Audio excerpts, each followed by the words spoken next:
ৰেজাউল কৰিম চৰকাৰৰ বাপেকৰ সম্পত্তি নহয় উজনি অসম আৰু এই কথাত যদি অতি শীঘ্ৰে মাফ নোখোজে ৰেজাউল কৰিম চৰকাৰে তেতিয়াহ'লে বিল আছে থানা ষ্টাইলত ব্যৱস্থা ল'ব।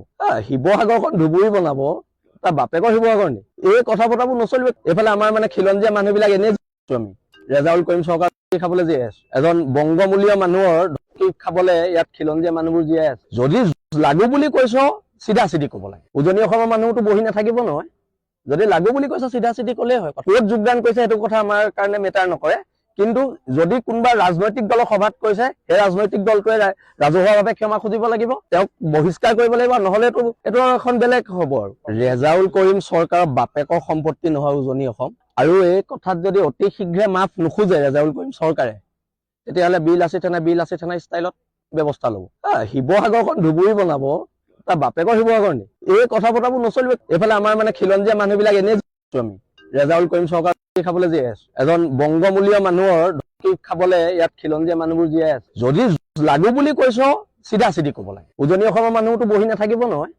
যদি লাগু বুলি কৈছ চিধা চিধি ক'লেই হয়। ক'ত যোগদান কৰিছে সেইটো কথা আমাৰ কাৰণে মেটাৰ নকৰে, কিন্তু যদি কোনোবা ৰাজনৈতিক দলৰ সভাত কৈছে সেই ৰাজনৈতিক দলটোৱে ৰাজহুৱাভাৱে ক্ষমা খুজিব লাগিব, তেওঁক বহিষ্কাৰ কৰিব লাগিব, নহ'লে এইটো এখন বেলেগ হ'ব। আৰু ৰেজাউল কৰিম চৰকাৰৰ বাপেকৰ সম্পত্তি নহয় উজনি অসম আৰু এই কথাত যদি অতি শীঘ্ৰে মাফ নোখোজে ৰেজাউল কৰিম চৰকাৰে তেতিয়াহ'লে বিল আছে থানা ষ্টাইলত ব্যৱস্থা ল'ব।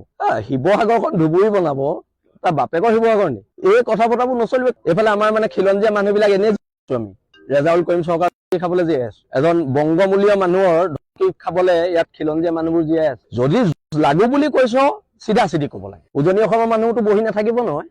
যদি লাগু বুলি কৈছ চিধা চিধি ক'লেই হয়। ক'ত যোগদান কৰিছে সেইটো কথা আমাৰ কাৰণে মেটাৰ নকৰে, কিন্তু যদি কোনোবা ৰাজনৈতিক দলৰ সভাত কৈছে সেই ৰাজনৈতিক দলটোৱে ৰাজহুৱাভাৱে ক্ষমা খুজিব লাগিব, তেওঁক বহিষ্কাৰ কৰিব লাগিব, নহ'লে এইটো এখন বেলেগ হ'ব। আৰু ৰেজাউল কৰিম চৰকাৰৰ বাপেকৰ সম্পত্তি নহয় উজনি অসম আৰু এই কথাত যদি অতি শীঘ্ৰে মাফ নোখোজে ৰেজাউল কৰিম চৰকাৰে তেতিয়াহ'লে বিল আছে থানা ষ্টাইলত ব্যৱস্থা ল'ব। শিৱসাগৰখন ধুবুৰী বনাব তাৰ বাপেকৰ শিৱসাগৰ নি এই কথা বতৰাবোৰ নচলিব। এইফালে আমাৰ খিলঞ্জীয়া মানুহবিলাক এনেই আমি ৰেজাউল কৰিম চৰকাৰ খাবলৈ জীয়াই আছো। এজন বংগমূলীয় মানুহৰ খাবলৈ ইয়াত খিলঞ্জীয়া মানুহবোৰ জীয়াই আছে। যদি লাগু বুলি কৈছ চিধা চিধি ক'ব লাগে। উজনি অসমৰ মানুহতো বহি নাথাকিব নহয়। যদি লাগু বুলি কৈছ চিধা চিধি ক'লেই হয়। ক'ত যোগদান কৰিছে সেইটো কথা আমাৰ কাৰণে মেটাৰ নকৰে, কিন্তু যদি কোনোবা ৰাজনৈতিক দলৰ সভাত কৈছে সেই ৰাজনৈতিক দলটোৱে ৰাজহুৱাভাৱে ক্ষমা খুজিব লাগিব, তেওঁক বহিষ্কাৰ কৰিব লাগিব, নহ'লে এইটো এখন বেলেগ হ'ব। আৰু ৰেজাউল কৰিম চৰকাৰৰ বাপেকৰ সম্পত্তি নহয় উজনি অসম আৰু এই কথাত যদি অতি শীঘ্ৰে মাফ নোখোজে ৰেজাউল কৰিম চৰকাৰে তেতিয়াহ'লে বিল আছে থানা ষ্টাইলত ব্যৱস্থা ল'ব।